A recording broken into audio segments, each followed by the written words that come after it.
Bonjour à toutes, bonjour à tous et bienvenue sur Eurotech TV. Bandeko Balandi Nakanti Boza et Belé Bolandaka Biso Bolanda Mission Biso Bolandaka vraiment o elobamana o esikapo esika na bisonde politique à Congo elobama na bosolo. Logo elobama na bosolo bandeko na linga tena lobangonga mona linga vraiment nazala bandeko na auto partager na mon plateau oyo nazali bongo na la bière de Paris oya Simba Masolo bilamba na kata Panama. Fils biologique Jimmy Bofosa. Bonjour papa. Bonjour papa. Bon, oyo, c'est un normal, mais aussi quand tu es éduqué peuple. Ah oui, peuple il faut boquer, puisque malade doit être solo ezali. Ils ont tourné vraiment, musika na bandeko, kozala esika bato basangane belé te, zala vraiment na kenge esika bato basé belé.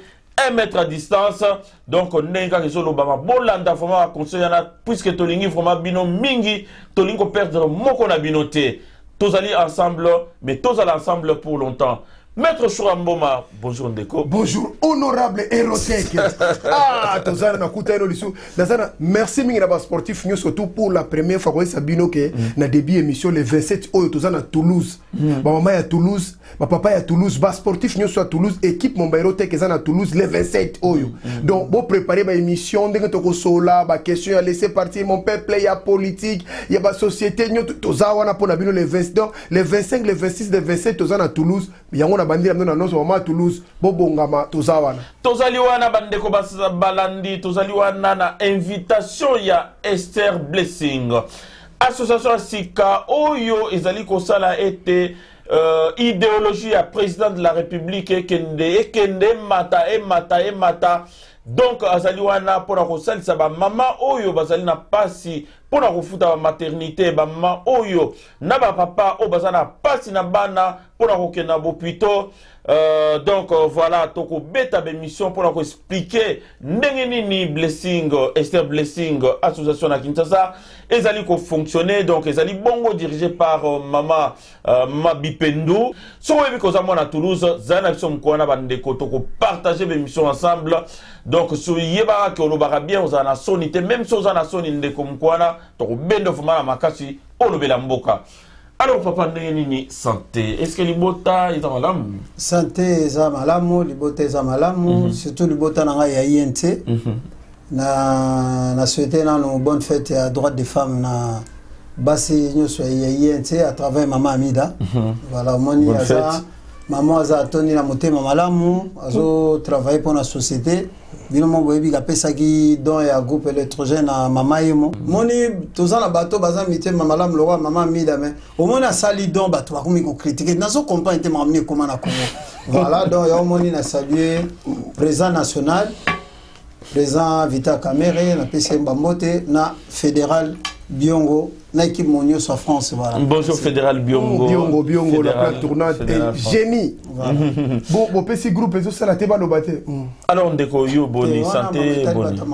Non santé ça très pépélé, je me porte toujours à merveille surtout le cola Nicolo ndenge politique en la parce que ningane komi bien boyango moni tout c'est parce que to se poumoner makasi to mouiller chemise na biso pona makamboyo ba tu ba comprendre le nzela ta to za aw to zo ko botika na Eurotech bokoyo ba vérité politique ko changer boza la calme to kende ta ezanano lelo na moni ba ko mo sepela déjà na ko tala ba commentaire bo to tangaka ba tu ka ata bo fingi biso to tangaka na biso ko se ketete nyoso bo komaka na si ona to monaka ko se ketete alors bande ko balandi na si to banda format émission oyo pona ko pesa remerciement na microdev ezali bongo une association ifungwami na kati ya Kinshasa mais par moko ya bana na biso oyo azana kati ya Belgique Bijou Chunza donc afungoli microdev na Kinshasa pona ko salisa ba mama maraîchère oyo bazana posa mi kutanaki na e Bijou Chunza na kati ya salle voilà donc mama soko ebike oteka ka fumbo oteka kwanga oteka makala microdev ezoya na Kinshasa avec ce qu'il faut pour la distribuer la maman pour être mon bon wana et mata ce que vous avez ka makala sac moko o baksa sac mususu makala donc microdev ezali wana pour la salisa bino bandeko balandi voilà donc bolanda ki bilili bokolanda su bilili mbale belé pour na ko liebisa bino ke boko iko ya puisque bako edebino. Alors ndeko na aussi na aussi kato sangani pour la politique en mboka ils allaient plus dominés par rencontre Kabila président Fachi. Mais tout le monde qui présence il y a Dirkab Vital Kamerhe pembeni. Est-ce que Dirkab il fallait qu'il azalawana ou bien de François Beya ou Talaka sécurité à présent il fallait qu'il azalawana. Alors et l'on nous justifie vraiment présence il y a président Vital Kamerhe ici kana président il y a UNC directeur il y a cabinet. Il y a un moment où Maxolo nde to ya na erote ka to ko yebisa ba to vérité. To yebisa bino botika ko compare Vital Kamerhe na ba directeur ba bureau il y a ba président ba lekana. D'abord lui c'est un leader. Dans le cadre de la coalition, parce que ça lié à président à cash et il fallait pas mon représentant à FCC, l'ancien président, le sénateur M. Kabila. Donc il fallait pas mon Nabakutana, mais tu vois ma selon moi qui n'a pas pour un problème surtout à mandataire. Mais au moment où Nazolo va toujours na bana Congo que Congo donne la chance à Rosana politicien moko. Mon 30 dernières années. Tous les politiciens majeurs et à Congo, ils allaient le président Vital Kamerhe. Au moment où deux présidents Bakudani Foyazala n'a passé, c'est lui le pacificateur. À faire voir un ancien président que la société publique, ça veut dire la société publique, ils allaient à peuple, ils allaient, ça veut dire que au Kabolango dans la coalition gouvernementale, ils allaient brader souveraineté pays. On est allés ba prérogative ya présent. Présent de mouté fa nommer ba mandataire pour ba gérer ma solo à l'état. Donc a joué de tout son poids et je crois que bateau ba kutana na Kimpese ba comprendre ki makamwana et autorité. Mais parce que déjà Kimpese quand même déjà. Ba kende ko fêter kuna ba kende oyoka na na Okabola la société entre FCC na cash. Ba kende déjà. Mais to président Vital Kamerhe a expliqué bon gars que coalition et ça gouvernementale. Ils ont la nomination de mandataire, mais bah évitez pas c'est bon on va plonger dans la médiocrité il y a bon on va pour défier peuple bah il va bon mamambo ka bah bien résultat donc il va zala na pas rappeler la bango voilà et tant va rappeler bango bah kangi bisaka bazoni banda et que présent la bango autorité morale na bango ici présent que yom toi présent sala makambo yoko sala. Voilà. Donc, il y a raison grâce à Vital Kamerhe. N'Europe, ceux qui sont aux États-Unis, Nazi, Balandarabiso. Il y a des risques que vous avez combat Vital à papa. Vous avez toujours un problème. Il y a des risques que dans la décennie, les meilleurs politiciens. 3 décennies. 3. Vital Kamerhe. Mais oui. Il y a une importance à la Kuna. Mais moi, en 2011, nous avons gagné soi-disant Kabila. Papa Etienne, bon 3e Zainani. Papa n'a eu mais Vital Kamerhe. Donc on comprend les loges. Mouto soutient intelligence dans le service à pays. Donc on va dire que n'a été élu mais président n'a compris ma camarade les qui ont. Temenga za esimbata balinga yo kanata. Il y a comme que président s'imposer dans ma case mais il y a que dans la diplomatie. Mais président Félix. Ah d'accord. Enga ebenda ngalo. Yeswa que na ona ninga douceur atangel binoka ba loi banini. On a résisté, papa, qui rien, joué mais rien du tout. Alingi nemboka ana mingi papa. Il y a lingi mboka wana ye ba na solution ndenge za la collation za na congolais à partir ya linga mboka na biso ko leka biso monde. Ah mais papa, on est za buzo ba congolais papa. Il faut bima makambo na kolanda bana ba zairoti. Alors bandeko tolandaki vraiment na bokebi o elekaki na kati ya Nsele donc tout le monde qui vraiment les deux présidents sortants évidemment pas président il y a pas de président na Congo alors sénateur à vie tout le monde qui est ba bengsa qui est pour basolo là déjà il fallait qui entre guillemets ba bene mato il pour na ba sortie médiatique il y a ba Chadari sortie médiatique il y a ba te belé baso bimana ba magie donc mutu tout a commis qu'on gagne la présidence de la République, à sa présidente, à sa nommé, soit Sakani, Togobende pouvoir wana. Et donc il fallait que Benda na nos pouvoirs na mukonzi na bango. Bendi pouvoir ba ebisi ba bino. Yo oyebi koza suna pouvoir te, le rosa na pouvoir te, yebi sa bat nao. Mais ezala mbala suka, toyo ka suke mto abimi, azolo balikambo ya fachi. Donc voilà. Mais oh c'est peut-être ça qui bandeko ndenge o tolo bango, et c'est le fait que ba yokani que au Italie nomination à ba mandataire na kati ya Congo oyo kozala ba PDG, ba DG, ba mamtouana, eza la prérogative ya président de la République. Et surtout, président à tenir compte, ya konome non pas na bato o balanda ba ona sima ba beta maboko mais na ba compétence voilà exactement na ba compétence mais ndeko compétence eza partout mais to moni opé bazaki compétent net na banque Réobank et pas inini ba mosolo ya l'état il fallait qu'il bima et ça là ba travaux ya saut de mouton mais kafouillage salamaki na ndenge ya mukete on peut expliquer bandeko o ba olanda biso mais pardon na ngina zonga na mukete na esi bino ndenge autorité morale ya ki wana Félix abenga ko benga ibi combien de fois Vital Kamerhe ba kena ko bondela na président po ya wana ah ba kena ko bondela on kasi ya ki wana ba bondela ki mais ba bondela en tant que grand c'est quoi les ba conneries na bondela il y a qu'un seul président. Il faut y a président Fayambayo. C'est fini Bamakamwana. Non, mon président Félix. Faut y a Betaka Batunaye. Mais c'est Ranger. Donc il y a ça. Au moins président Félix dans un soukana non kokosakana écouter. Grand sportif. Au moins à jouer à Kara Nengo Lobaki qui est un grand diplomate. À bon Sara Clément. Tant bon on a présent sur voiture à Keta les sénateurs à vie. Azo joué garana to kolisa mu ndenge président Kamerhe loba to kolisa mu na Congo to linga mboka na biso mingi to tika en to lingana au moins ntango batutu baleka ba zéro to ba oleka na ba télé po ba congolais te ba zéro baleka Vital Kamerhe ayibi boy ay parce bazatana na information te mais tala mambo lelo zo le gana ba travaux ya ba maison préfabriquée ça veut dire ba pesi jamais le marché. L'été singuier ba document na apesi ribinakat na ba document na tout au lieu siko ba chelembo ya sali complicité na PDG ya Réobank mais c'est il s'appelle comment la Teman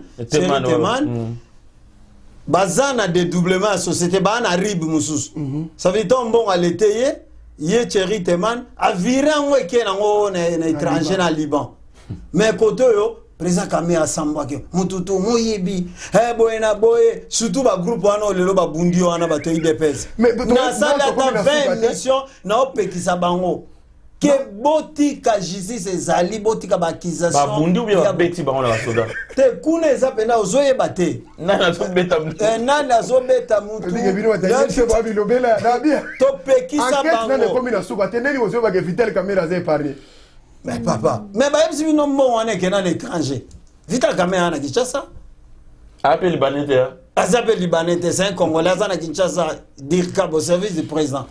Azana, ce que bino bo pour comment ka mutema mabe moni elo wani fait longue pas ba Congolais na ba Zaïro. Alors elo ce qu'on a zo banga na puisque Dilka batanga ye na ba dossier belé puisque ba mbongo nyonso ba batanga kaka ye ba dossier belé place ndeza ba flou wana ko banga na ezali que ndenge type wana ke puisque boloko éclatsera mito et mutu tango ko bete akobisa pe kombo mais non mais pas mes arabes au moins na ipsa kio ke tozalia tozo milité pour la République moko exemplaire RDC à lobby et à la RDC moko ya ba bonne valeur ça veut dire to vivre na pays te au moins ba loba qui est ezala qui est te ça veut dire mbongo wana décaissement ça met na ministère à finance mbongo wana ye na Réobank ndenge kei banquêteur bazali procureur général de la République aza saisi na affaire ba roye ba place mbongo kei après si on se mbongo qui on a compte à M. Vital Kamerhe, si on peut accuser na nini,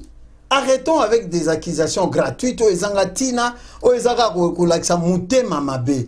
Au monde yaza mutumo aloba, c'est le plus intelligent et le plus sage des politiciens congolais. Bazara yena président Félix. Dans le Congo, la plupart c'est des délégués politiques. Ah ouais. Ouais. La plupart na Congo na modèle papa. Batu ba comprendre ngomoni ngana za porte Paul papa. Moi na vivant na Jésus mais nazala plus inspiré. Mais au tamboula na mai. Naza plus inspiré. Oui. Donc ngane naza bo une voiture alarme à voiture. Ngaso toucher Vital Kamerhe eba ke na sel émission. Posano na ba preuve te mambolo. Et aka mutema abe. Ngana décida ngoza mama mbongo te ngana za entrepreneur bato na Paris ba yebine na vivara naza mutalo kosote naza mandiate mais option politique banda 2009 na loba na redéfendre muto to mona ane te akoyeba kake quelque part apporte Paul ala OK banda mabe papa te même ba tuto yente ba yebi OK banda mabe OK pour yuzo que nous défendre l'indéfendable te comment c'est indéfendable parce que ba tuto ana ba yaka na ba preuve te kala ko finga parce que Congo lelo comme pays ya ko finga au moins ozo le kana IDPS yango pe le gars pas ba bokechu na Paris donc so bazuka kombo achura bandi ko finga. Mais en parlant de l'IDPS ndeko et non ni les autres gouvernements na kata IDPS na moi lelo to yebi que IDPS ils allaient parti au pouvoir parti au pouvoir ba mundara te parti au pouvoir ba swana te parti au pouvoir ba finga raté mais nyoso ya mabe na tozo kuta na IDPS et loko ni vraiment ya mutu yo ko yebisa ndeko yo non donc ce tenue de la boy IDPS c'est là on va réclamer que bango fallait pas ba poste belé mais directeur à cabinet qui est Vital Kamé ndazo kanga bango ba kota na musala te frère yango pour na ba dire OK bazo espace te à partir de directeur Kamé pour na monaki ça rival à lobali kama ba tuyo sozo kaka yem ta bloqué ba ta yente baza bien ba ta IDPS bazo souffrir ba li connexion ngo nzela te yango mo bazo tomboka ndingo na ite yango ça c'est omoni biso tango mama bande ko boko la biso ko lisa biso abaki soyi mwana olia kotala kasana muninga te omoni ozo lega na IDPS na lo bango lelo IDPS parti ane salama ki pona combat pomoni tili wa papa Etienne bazai pona baza donc combat bango bunda kasi bango me ba préparer bango pour ba gérer pays batu musu bazo sala musala bazo za mbongo bango bitumba voilà ça veut dire tant ngaba makambo ezo lega tout le temps omoni ngata on a olbele là je suis content qu'on dise la télévision que papa yo kangai ça veut dire ba préparer bango 37 ans ya on ça combat mais tant au président Félix accompagne politique nezala à Saliba Alliance à zu pouvoir bango ba moment honnête que président Félix a quelque part bango ba quelque part donc bango ba na combat papa Etienne alors il fallait pas s'adapter c'est quoi problème ezali tango bazo finga président Vital Kamé na ndeko rappeler président IDPS mais c'est Kabound na mais c'est Augustin Kabuya ke bon me karos réuni batu na bino na bo calmer bango bo sola bango pe ba nouveau riche le roi bazai suna tante ba futaka ba jeune bo finga caméra bo au moins ko lelo makamba on ndenge zongeli bango présent la fois passée na ba les oubliés d'IDPS ba jeune wana na ba ke présent bo sala minote nzoka présent satinda Augustin Kabuya na monsieur Kaboun basa la liste ba jeune wana batinda bo ba formation ba zo la misala mais bango lokola ba politicien congolais modèle na bango ezali soki ba liba comme pouvoir ba beta ba discours moko il y a intérêt général mais so ba comme na poste ba comme na ba intérêt personnel Augustin Kabuya na Kaboun ba comme recruter bato na ba église na bango et comme ba cop. T'imagines un secrétaire général parti à hier à traiter ba militants des chiens.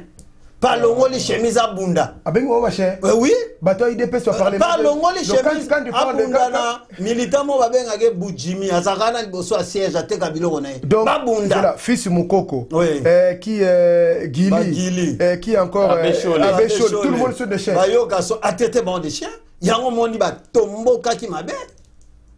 Mais en plus baza au courant que M. Kabound a ça là déjà mouvement comme un parti politique. Il y a un moni porté par une décision finale. Mais oui. À étranger. Mais c'est un infiltré, papa. Un usurpateur. Comment ça papa Etienne Kozai Katangé Nzoko Ozande Muluba, Oza Kassaï. Okosa un grand leader à Congo. Et puis leader à Koufa dans le Kouta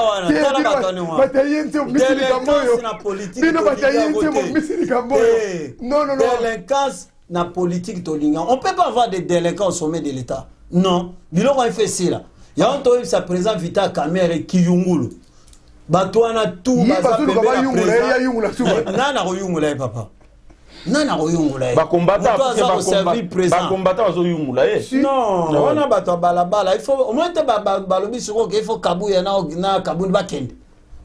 Alors likambu ya kabuya na kabun bakende eza likambu ya violence te eza likambu ya robunda te eza likambu ya beta te eza likambu ebanaki na IDPS bandakala que na kata ba statut ya IDPS il y avait pas le poste ya AI président ya IDPS c'est-à-dire que intérimaire azalaki. Oui. Mais le problème aussi Oyo et comme si les Cambouana sous ma bécoleka, ils ont dit que Bateyo intérimaire, mais intérimaire national, on nommé le sous-secrétaire général. Alors que il faut ça à congrès. Au moment que place wana banana, ba yikola politique, mingi ba kola na kata politique, ba kola na makolo ya papa Etienne Tshisekedi wa Mulumba. Donc au koko ça va monter. Bangonde tiko kandeleki, musaleza soute nzaleleki, babisa blo twana. Donc machango ebeba surtout to panzana. Au moni honorable Jean-Paul. Mais on a déjà solo. Au moins na vie, ba notion musu na vie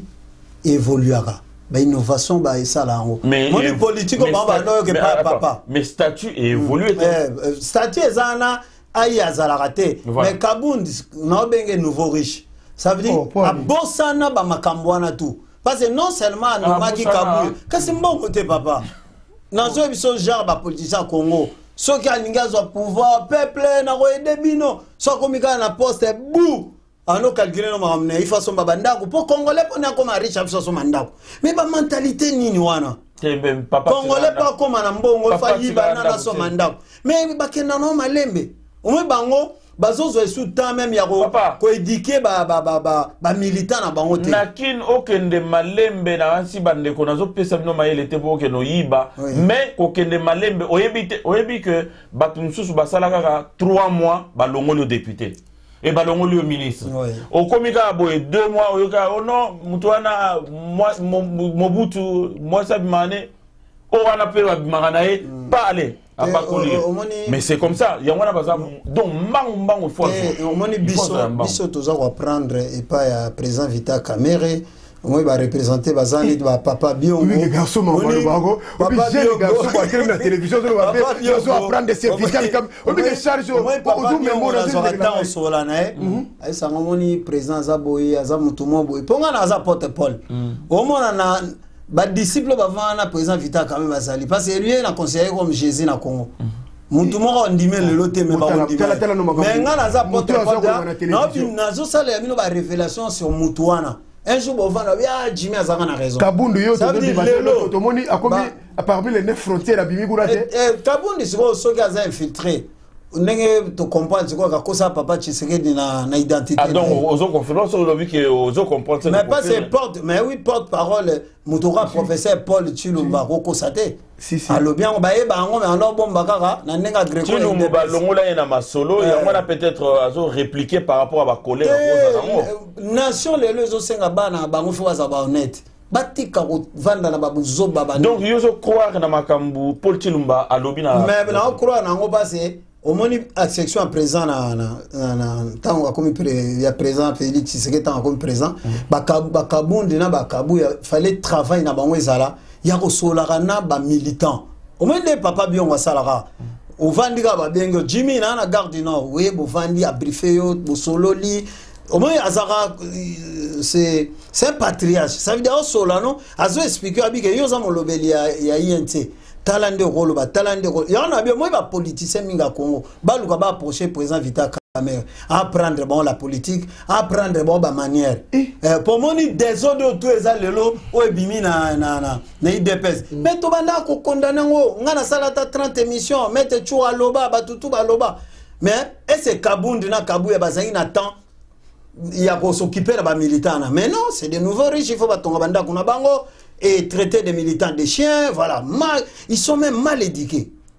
Tu ne peux pas traiter tes militants des chiens. Ou les responsables politiques, au long de la bilambo bunda.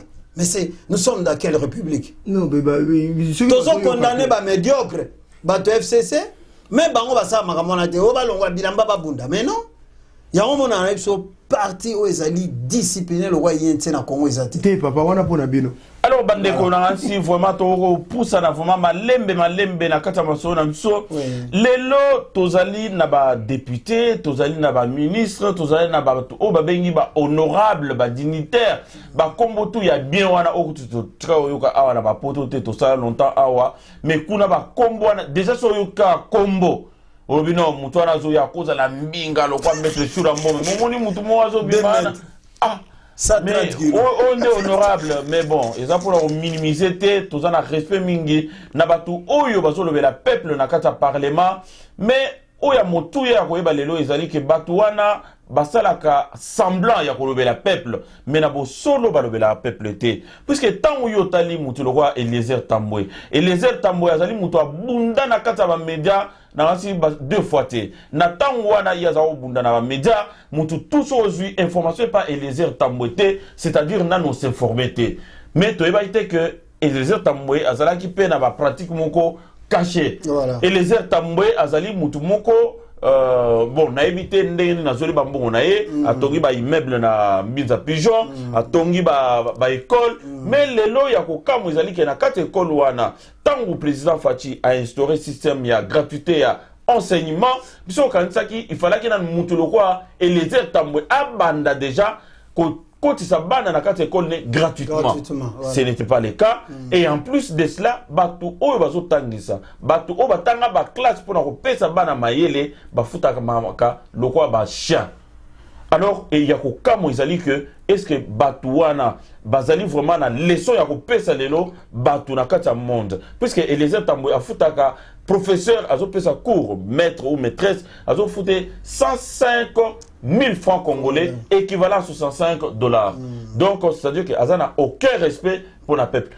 Et là on est no koloba na Eliezer Tambwe yemoko puisque atalaka Eurotech pesa un message pour le reba kemaka ba pratique ya zo sala ezali oyo ye azali ko pronete omoni na Congo ba député bazana nte oh moi pays wana ba député te wana to ba chaba ngo cha ba pe misana ba bi rôle la député te moi le rôle muto wa Eliezer wana même la moni mikolo yo aux députés mozongeli ko saka ba émission ko tambolaka partout comme un fou omoni na mona Eliezer yena Daniel Safo bazo critiquer gratuité enseignement Eliezer azoloba gratuité enseignement ngo ezaka des discours ba financement ko za wapi na parler du peuple azo critiquer mais en même temps yaza de ana école biso yebaité et que tant président de la République n'a dit tant président azoloba ke bato bazana ba école privée ba kende ko faire enregistrer ba professeur na bango auprès ya ministère de l'enseignement pour ba do futa ba enseignant bango comme ça cours a refait et les airs n'a pas fait ça mais pourtant c'est un député ça député ndegini azana ka ko critiquer action du gouvernement mais yé moko aza médiocre. Mais c'est des gens, comme M. Tchouralbara, c'est des sorciers de la République. C'est des gens qui sont là, Bazar au Sunga Péité. Bazoko sa peuple, il se déguise en ange de lumière, oh c'est des diables. Bah Satan. Ça le message général au PSA et qu'Eliezer arrête de parler, quand on a eu le soutien. Parce qu'on a médiocre, on a exemplaire. Foutana nous, batunayo attend minimum il y a $245, bah professeur va tant que ça na école naé. Tout le monde a Eliezer Tambwe à se déplacer dans la caméra. À quel on a TV 5 non Télé 50. Jean-Marie Kassa. Pas Jean-Marie Kassa.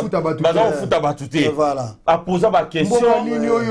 Bato futa maté. Voilà. Mais on est une école nazana barrière. Mais voilà. Non seulement barriéré, mais Batouazali mal payé. Mon Eliezer Aza, moi en France, tu as un ministre, moi c'est Missanini, le gouverneur à Hollande. C'est un ministre budget, je crois. Il s'appelait comment? Kaisak. Tu vois, il a télé, Kaisak a la télé, Azoloba, fraude fiscale, Tolinga, on lui soutient, Boyena, Boya, Lobby. 2 jours après, Mediapart et Boaki. Vieille mort, bomba, on a su sa fout un coup d'importé. Donc, au moins, Bakabe Eliezer. Au moins, il y a une chance pour le Congo. Il y a Kabila, il y a aussi là. Mais le Congo a lobby, on a place. batora ba Eliezer bazala puni sévèrement biso to kanisa ki bangonde bazana moralité bazana vraiment oyo vraiment ya kopesa peuple o bazana vraiment na compassion pour le peuple congolais mais o bazana osala ezali vraiment pas si bien. Donc moi je crois que les soins moraux va repesa biso voilà maintenant les résultats ya doubler nango parce que tant bazako lo bana batu ke batu azo futa maté batu boy laisser doiso pesa ba les soins moraux mais aujourd'hui il la vie à $65 par exemple un parent qui a 5 enfants a futa kanda kunaye a laisser kabana na pour ba survivre a vivre ndenge nini et puis yo député oui a ko tonga ndeto zo bazala ba moyen na ya ko sala makameme mbongo na ya fait tonga makamana il fait uta na salaire na en euro to bitezo uta wapi pour azat trafiquant à café azat trafiquant à orte à diamante parce que mbongo so sala makambo wana ezo uta wapi enrichissement illicite ba financement to ebita so et bien ça y monta ça ministre o ya en fonction voilà to ça ministre Willy Bakanga yepé azana école mais Minerva le ko futa ils a jamais nassé à 200 mais ministre mais azali ministre il y a enseignement primaire et secondaire et puis il faut garder il bazo mérité bazana gouvernement c'est des sorciers oui dans un gouvernement azan ministre enseignement mais azana ba école privée na et à changer à côté la politique à présenter mais qu'est-ce qu'il fait dans le gouvernement batwande ngwana batwabic rouge mais voilà tozan en France tango Ségolène Royal a comme un désaccord na Macron ba moni que l'île na biso yango yo lingi boité allez kene ko pema mais comment na Congo mutakoza ozo na sala makamia normal mais vous le gardez toujours les années ministre de la santé à Kinshasa le même un vrai médiocre comment un ministre a rolé dans la télé après ça ba information oh il a vérifié même pas mutairo tegit oh donc un ministre qui engage le gouvernement à la télé il s'adresse au peuple congolais na ba fausseté na mambalo kuta et puis muto azoko ça za Ebola pire mutu na yo pire c'est mon cousin propre mais c'est forcé à Kende Kinshasa donc mutu azaï juste azaï na moi fièvre mais programme ya voyage ne ekomaki déjà azaï na moi fièvre ke mon médecin traitant le quoi azoï ba vaccin azaï moi fièvre ke mon médecin traitant il dit non zora be fenaga c'est pas grave mais tant a commis na Kinshasa il a fait une allergie peuple congolais na ba zéro boyo ka bisoté bon mais ka comprendre forcé avait fait une allergie à Kinshasa à quel nangalema ba prescrire ba médicament ba soigner azongi na ye toyebite histoire on eza monté tozo ba côté outi est-ce que outi na poto ça veut dire donc il fait ça ba jaloux na ye bato ba lingi était o ba luka mort na ye pourquoi toyebite biso famille allez et que on a du nouveau gouvernement batindi ba soda mais bozoti na ba soda na baza pe protéger te tu vois ils envoient 20 militaires bazata na ba masque te mais ba yo kanga muta ya corona et puis ba yebi neni kana corona veut pas na ba pareil te baza na ba biloko za société ba ye ba kangi bazo mona ka na misu o te ozana coronavirus bazo simbe pe na nzoto mais na habité Congo c'est comme un pays ya ba fou vraiment président Vital Kamerhe na président Boza Moussala mais ce n'est pas pour ainsi que na kati hôpital tant ba yoki que muta coronavirus azaliawa na bato balinga ba kufa ba sauter mi ba kibi kasi faute anani ya ministre na bato batika na bambongo babika ki ba ozela ba futa mo bo bien ba profiter ba sauter mi ozomona na Congo mutu te azole na mutu oyo azaki chance ero te ko sekati mutu na yote ministre santé wana oh tele biloko zo akimi si bato no hôpital papa honora ba roza baba santé kwa mais akimi si bato na bato bazaki censé pas soigner voilà médecin akimi na moi s'il est à l'hôpital à côté la voiture tout la ba malade ba sauter ba ba malade musu ba fa bimate ya ba tibere ba kena na banda siko na force alerte to loba na mboka ya biso lokola Congo bato tout baté mili banda c'est quel genre de pays siko ozo antilo to mili banda comme tu bomoni mutango bato na yo za malade na ba mai o batie na VIP bon hôtel VIP mais azai quand même bien logé à l'hôpital VIP non un hôpital moi polaire ça son na machine so ça wapi hôpital moi ngebe lycée lisunde ba bomae non et on m'a Congolais fa la mouka. Potala na Congo, ata politicien mokote a intervenu dans Makamouana. Batutu opposition. Parce que qu'est-ce qui se passe aujourd'hui au Congo? Cash, bazan la coalition na FCC. Mais il y a un vide au Etigaï na Congo. Donc un groupe de politiciens normalement fait bazan en opposition. Porte-parole. Parce qu'on a un côté à Bango. Bango est un gouvernement. Voilà les problèmes. Il faut pas jouer rôle dans Bango, il y a opposition, il va éduquer le peuple. Tellement comme normalement, un opposant, il fallait les télé condamner le ministre. Le ministre, vraiment président de la République. Il y a par rapport au rapport de Pessier. Mais non, il fallait. Il y a Moutou, mais Moutou a présenté. Mais le ministre, c'était toi. Le ministre, il y a Moutou, il y a monité. Il y a sans vérifier. À télé, la télévision. Mais papa. Tout ça là-bas, il y a en France. Wana siko comme l'ongolais puisque ça cousin non. Non, non, cousin malade, on va le ministre ça médiocre. C'est mon cousin. Mais quand c'est moi nous senga puisque Sambusi cousin non. Non, Sambusi République démocratique du Congo. Ça veut dire non condamner l'opposant au bazar au Congo parce qu'il fallait être opposant moral les gars. À s'occuper d'un ministre. C'est ça le jeu démocratique. Si on météo à Pamba, si on s'est trompé, on va intervention est ça. Mélenchon on l'a déjà. Mais pour la nuit, on s'est gagné un niveau. Mélenchon on l'a. Marie Le Pen on l'a. Na Congo mutaza na Cameroun to kangele be kolawa. Ba Mac de salate, ba KFC de salate, ba tabac, l'église kutu ba l'église non attention. L'église va congolais tous les autres dimanche bande ko balandi. L'église tout ça au fungama. Monsieur Bazana 400 personnes, Monsieur Bazana 200 mais awa balobi 50 personnes va pas s'enganater. Mais awa l'église tout est au fond. Batali Kelemba, batali Kelemba chaque dimanche. Batali Kelemba na ebiso ba congolais balanda ga information ya mboko ba vandité. Oh. Mais non ça. Mais na lo bango tout le temps. Combien de congolais yebi ba précision ma comme président lobaki awa na ma premier misa lobaki. Et bien, il a monté, il y a 500 églises. Tout le monde a 500. L'objet de Edouard Philippe a annoncé à partir de 20h, à partir de 0h. Mais il faut que nous ayons un McDonald's, il y a une heure, il y a un cannabis, il y a un Congolais, il y a un manqué de respect. Adali TVT, il y a un télé, au même moment, il y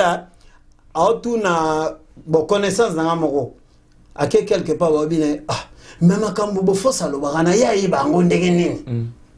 que raisonnement congolais. Azo lukaye bate que mutuana patanga ba classe, mutuana a ça ba recherche, ayo ka information. Donc makambo gouvernement ba coronavirus a itali ba congolais. Na ba c'est le sumusuda na bisi, comment ba bisi na biso zela kamarea. Au moins na mundela kitaka juste avant 3 minutes.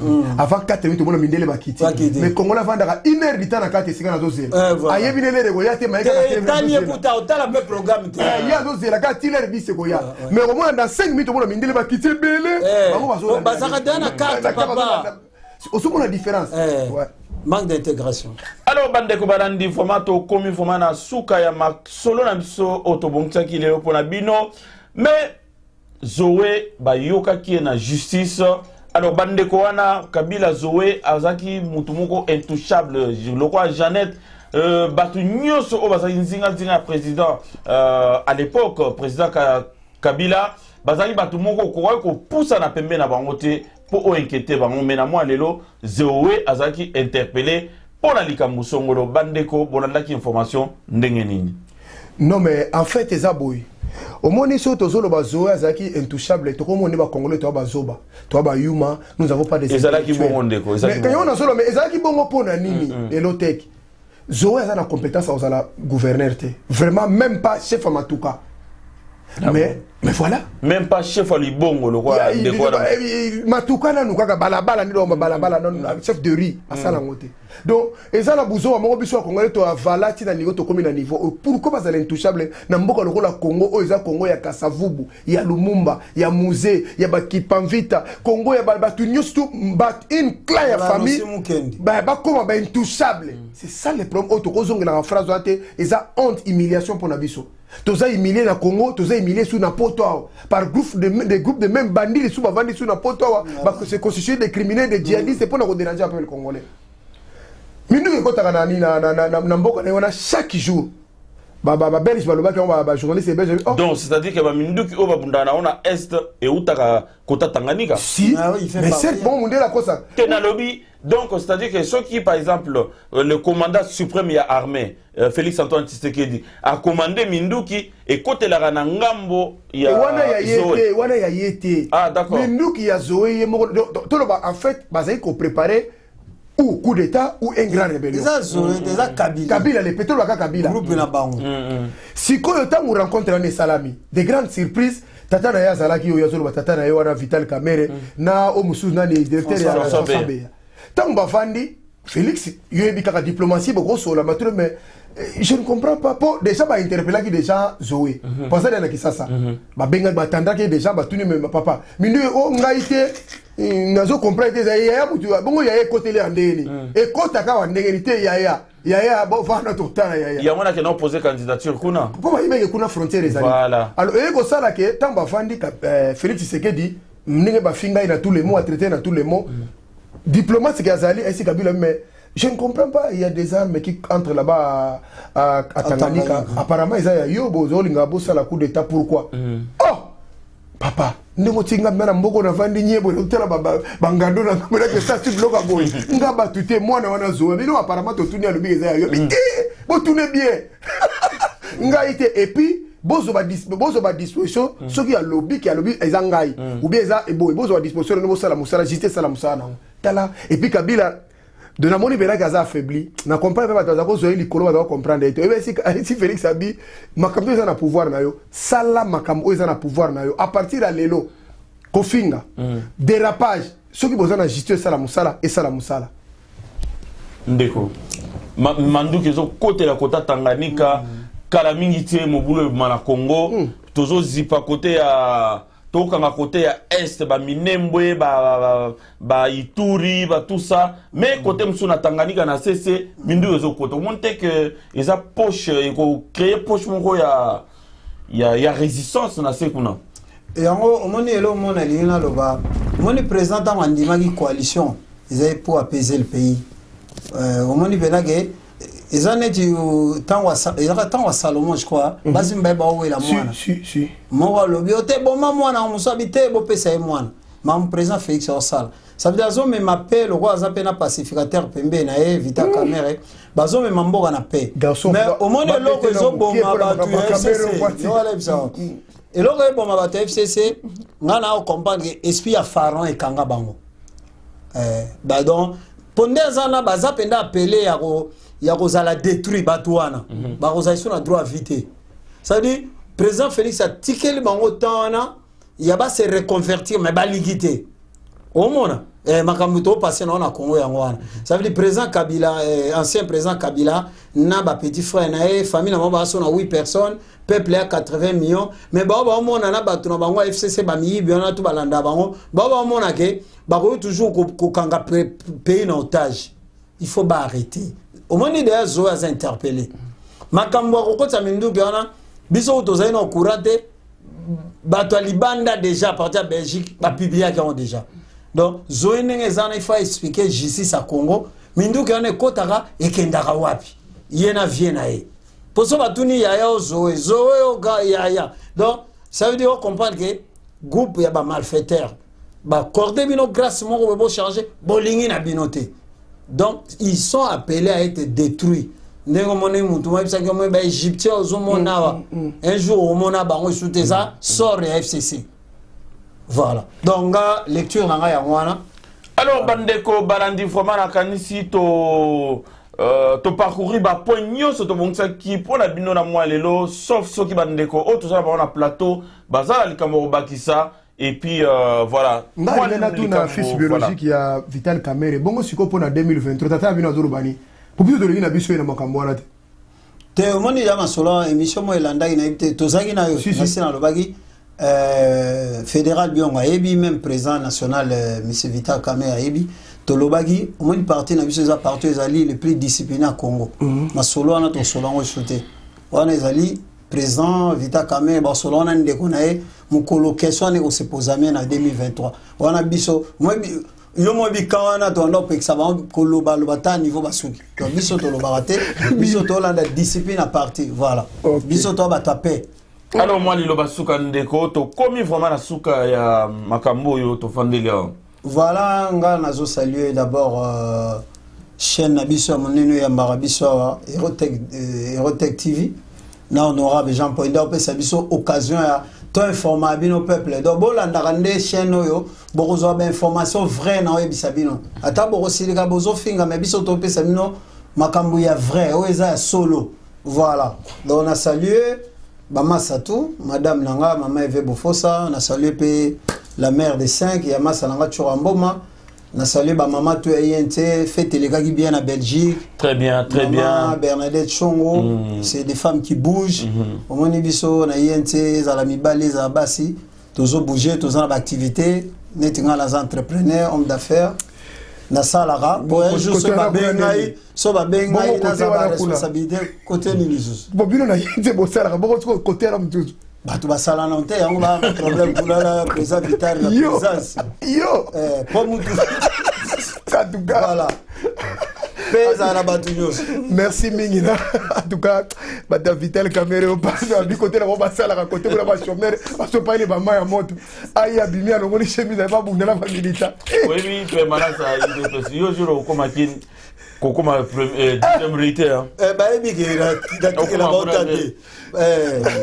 merci vraiment na batunyo subalandi biso surtout ba sportif maman de 5 Carmelia Chrissy Mboma Melvin Mboma na Luanda Denisia na Paris Blessing merci mingi na ba sportif no balandi ngai merci mingi na Mami Kankenza na Sita Muna na Toulouse merci mingi na Dekos Mukoko na Bruxelles merci mingi na vena ngai mokonzi Suza Mputu Léon vena ngai Diamantino mabanga talo merci mingi na bino merci mingi na tionsu balandinga et surtout souci ezaka que les 27 oyo tozana Toulouse ba mama ya Toulouse ma papa ya Toulouse ba jeune ba sportif oyo nyoso bazana besoin ko lo bato vanda to sola to kozana Toulouse banda les 26 les 27 tozawana to kutela biso to sola to sala émission to partager ba idée ba biloko to kozana ngo pona mboka na biso donc tozana déjà na Toulouse les 27 oyo zo lobo tozana vena na mai oyo tozakuna na Toulouse merci na bino nyoso surtout le 27 mars oyo oyo comment occasion d'Afrique oyo donc tozana yo soki le 15. Les 15, donc dans des semaines, dans une semaine, dans quelques jours, tous en abino kuna. Pour l'association Esther Blessing, il y a maman Bimpeno, Mbote Bele. Mbote et Bele na bandeko, bino atmuranda biso de partout mokili mobimba, vraiment. To sepeli kozala zala na bino boisa la ka bien puisque to pesa bino vraiment d'information malonga bino penanga na bino bozong c'est la bino so ba reproche ba remarque et surtout bo pesa so pe ba suggestion so monique to loba ki mabeto so la ki mabeto tambola ki bien te ndeko ko finga te mais pesa biso suggérer biso oyo monique photo sala to bongisa mbote na monsieur Papi Raphaël Kitumba Oyo Azali, l'un des cadres, il y a UNC Belgique, vraiment na honneur au Salaki Erotech Télévision pour nous inviter Bisso na jour il y a ba maman, donc jour droit des femmes. Oyo et les cas qui semaine passée, merci beaucoup. Merci à toutes les mamans pour l'accueil Nabino. Merci na ba maman Fati Solution. Il y a maman Brigitte Kabea. Donc on a Paris, Mbote Nabino, Nyoso ba mama, Obolanda Biso, ba mama, ba Koko, ba Leki, ba Tata Moisi, ba Nyoso Obolanda Biso. Vraiment, on vous porte au plus profond de nous. Et puis, portez-vous à merveille. Et surtout, bon début de semaine. À très bientôt. Bye bye. Merci.